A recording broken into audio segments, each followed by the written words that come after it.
What up, homies? Welcome back to a new episode of Recently in Indie Gaming, where I sift through the fog of current indie game releases so you don't have to. Check out a bunch of games and tell you about the gems that I found. So while AAA companies gobble up the market and subsequently fire their employees in droves to hit the quarterly growth quota for the satisfaction of their board members, we try to support the indie dev homies who took the risk to do it by themselves, without marketing teams and corporate angels.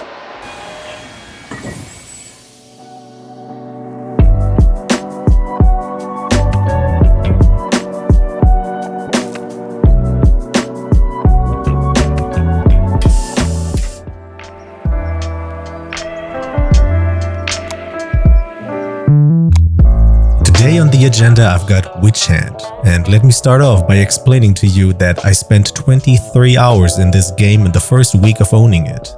This crack cocaine just pulls you in and does not let go until you turn around and notice that the sun has come up again, and those birds are chirping all accusatory, like it's my fault that I don't have any self-control.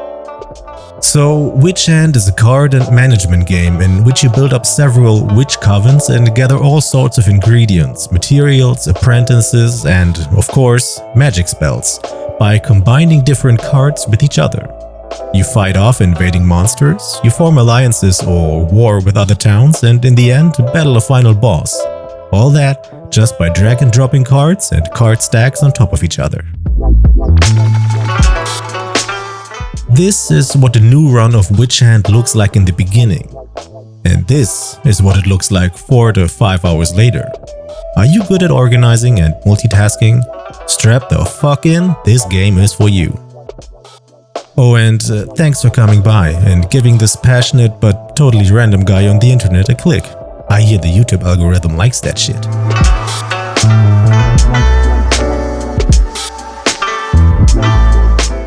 So again, this is what a new run looks like.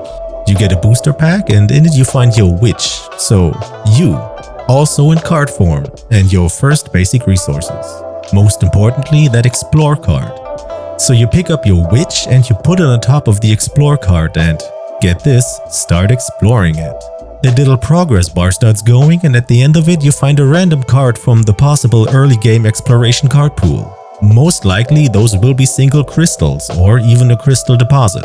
That's your first basic resource that you later will spend on all kinds of witch spells, on buildings and other stuff.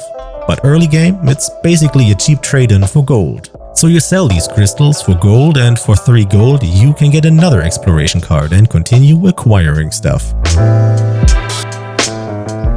Next on the strategic agenda, create a settlement. Within your first booster pack, you will also find a beacon card. If you combine this card with any type of biome card and work these two with your witch, you create a settlement, your first witch coven. Settlements start out with 2 slots to put buildings into. Most of these buildings will resolve around passive generation of resources. The first and arguably most important of which, the alchemist. Combining the alchemist spell with 2 crystals and your witch will create the alchemist building. Put that into one of your coven's building slots and over time you'll keep passively generating potion cards. And finally, these potion cards can be traded in for new spells, the cost of which will steadily increase over the course of the game and the further along you get in the tech tree. And that's it. Welcome to your first 5 to 10 minutes of WitchHand. Things will progressively get more chaotic, complex and difficult from here, but this is the basic premise. Acquire resources and gold. Trade these in for other resources, build new settlements and passive income buildings. Generate potions to acquire spells and get even more complex buildings and skills. If you choose to play on peaceful mode, this will be what you do, and the difficulty will be in organizing your more complex play area and keeping track of all your resources in neat, little, medium-sized and all of a sudden screen-filling stacks. But you know, the core game is not set to peaceful mode, so let's get into that part of the action.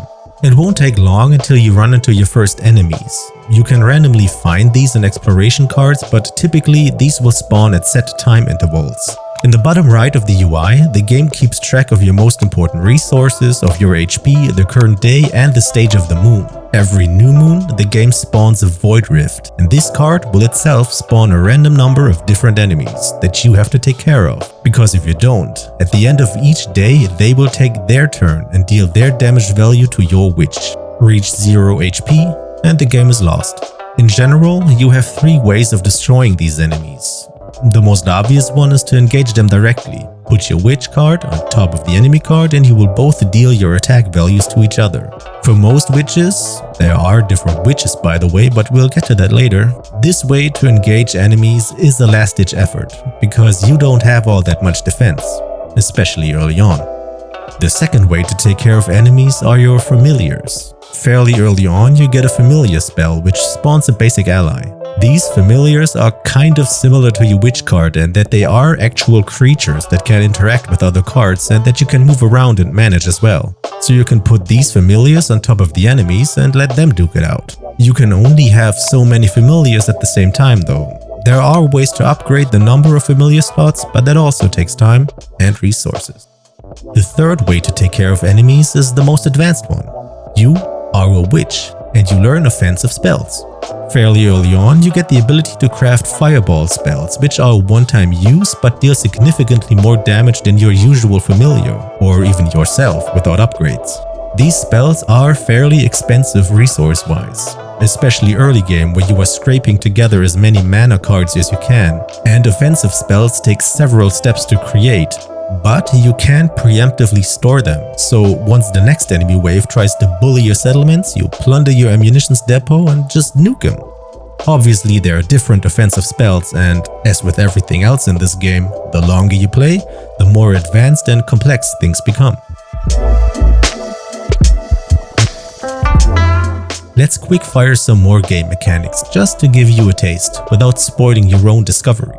Familiars can be trained at different roles. You can have fighters, you can have familiars trading with allied NPC settlements, and you can have apprentice familiars that are able to work their own magic and work on spells, so you don't have to do everything with only that one witch card.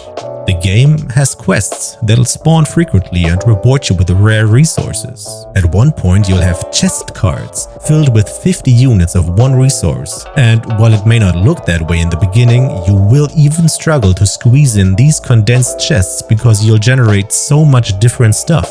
You can, will, and probably have to use the spacebar to pause the game to stay on top of things, especially after like 4 hours when cards just start flying around all over the place.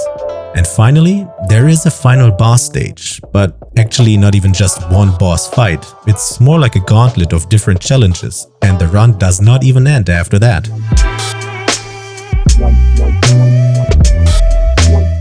Alright, final thoughts on gameplay. As I mentioned earlier, you can actually choose between 4 different witches that each have a little bit different playstyle. The, let's say, default character is the Celestial Witch. She's most closely connected to the actual core gameplay without too many alterations, but she's able to enhance villages with specific buildings that are only accessible to her. Basically, she makes stuff happen faster by boosting production.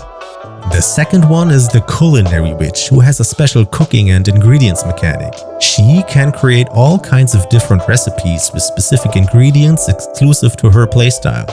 But I gotta be honest here, out of the 4 witches, I have played her the least, and I have not actually fully understood how that cooking mechanic works and how deep it goes.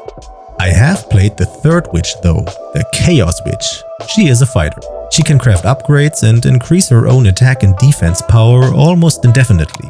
In a playthrough with her, monsters drop additional exclusive resources that you use to craft other items and to upgrade yourself. However, her familiars are unable to fight, so you have to do every fight yourself, which means eating all the damage yourself, which gets pretty tough in one of the final boss stages in which you are swarmed with loads of enemies that you cannot kill off yourself manually in the limited time of the single day. Lastly, and actually the newest addition to the game through an update at the end of June, is the 4th character, the Phoenix Witch. As the name might suggest, she has a special familiar, a phoenix, that her whole playstyle revolves around. You upgrade this phoenix through special quests and buildings. You share healing and upgrades between you and the phoenix. You craft special snacks and buildings to keep them happy so they are more efficient. And you actually get to keep all the upgrades you made to them if they die, and, like a phoenix, respawn again automatically. Over the course of a run, you can actually get a second phoenix. If I had to name a favorite witch, then it's her.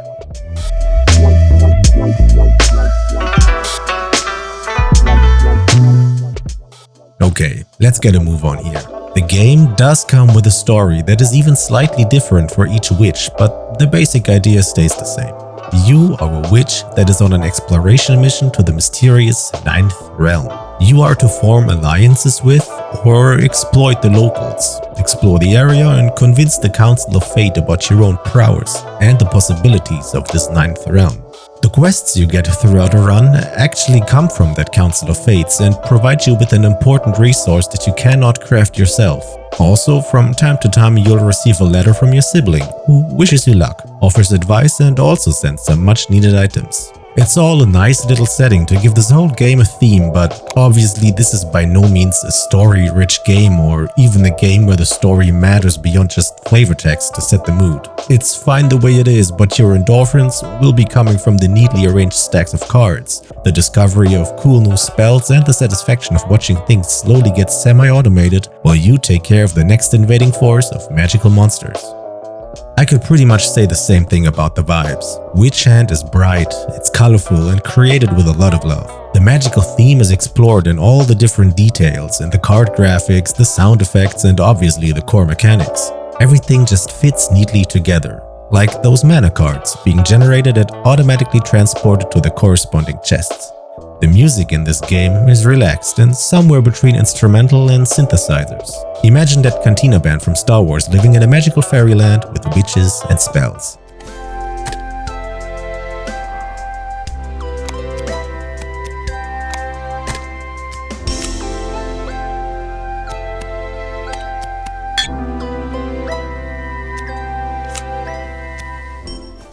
They don't have to entertain a wretched hive of scum and villainy, but a sophisticated coven of witches that are very much into easy listening. So they strum their harps, they play their weird magical instruments and just play along as you try to figure out where to put that village in a bottle that gives all of your familiars a new place to live. It's cool and fitting and enjoyable. Also, a single run takes hours, and even though you listen to the same music pretty much the whole time, it never gets annoying. And that might actually be a higher praise than my weird Star Wars reference.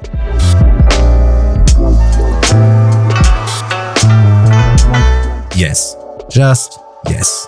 The game is easy to get into, but gets progressively harder, but so satisfying as well. You plan out your play area like a magical spreadsheet and you arrange your villages and your familiars and resources to keep track of everything, and then a wave of enemies spawns all over the place, so you have to react and prove that you actually did prepare accordingly.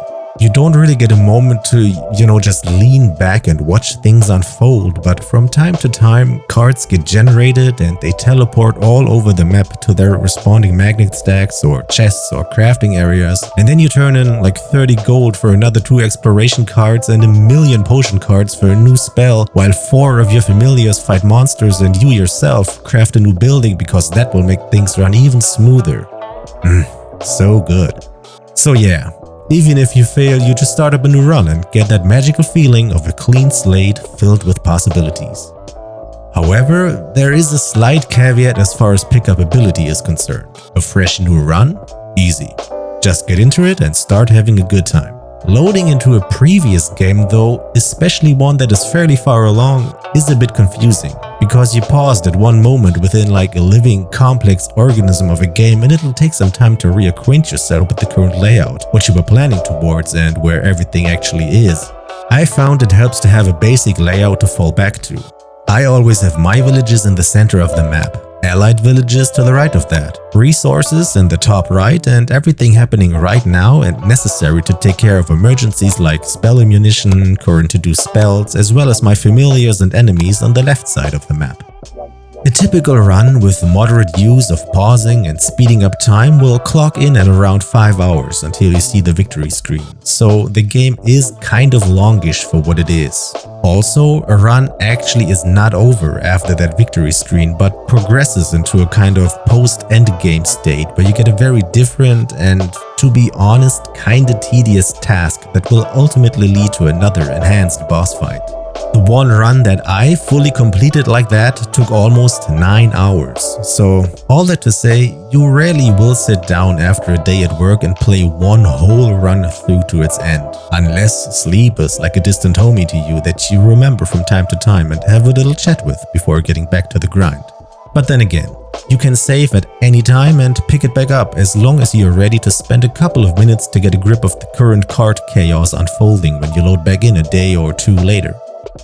Finally, one minor gripe I have with the game. I think the post-endgame section is a bit too extensive and tedious and could use some quality of life upgrades regarding automation. Without spoiling too much here, this part revolves around crafting 4 different components that each require at least 5 pieces of tier 2 or tier 3 materials. Sounds easy enough, but you gotta craft 100 of them, each. In spite of the automation options the game provides, you still gotta drag and drop a ton of card stacks around, because the Nexus, that is supposed to auto-distribute materials to where they are needed, always empties out its stock completely, which means it doesn't remember which materials it should automatically pick back up to redistribute, which in turn means you gotta do that shit by yourself, for like 2 hours, on speed too. So like I said, quality of life updates, please dev? The final boss fight after that is cool and is a bit more challenging, and the special reward is also pretty fun. But you will probably do this whole effort just once and in subsequent runs call it a day at that first victory screen.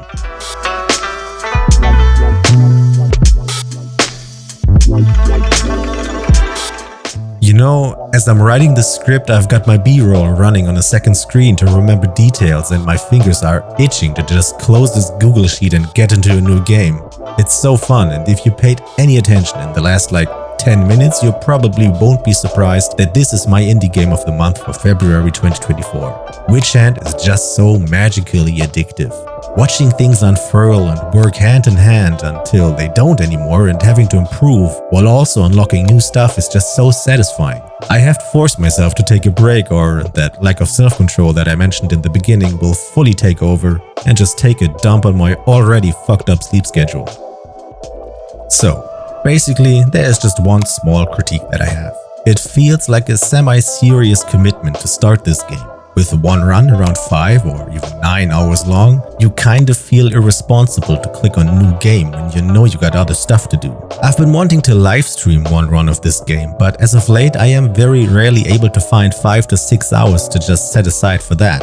So I find myself avoiding this and moving on to other games on my to-do list. That, obviously, is completely subjective to my experience and very much based on how I want this channel to work and what content I want to put on here. But it is something that's nagging on my mind when I think of Witchcraft. In the end, Witchcraft gets a very well-deserved 8.5 from me, and an unequivocal recommendation for anyone that is even slightly into strategy, into management, or even spreadsheets for that matter. Gotta love indie games.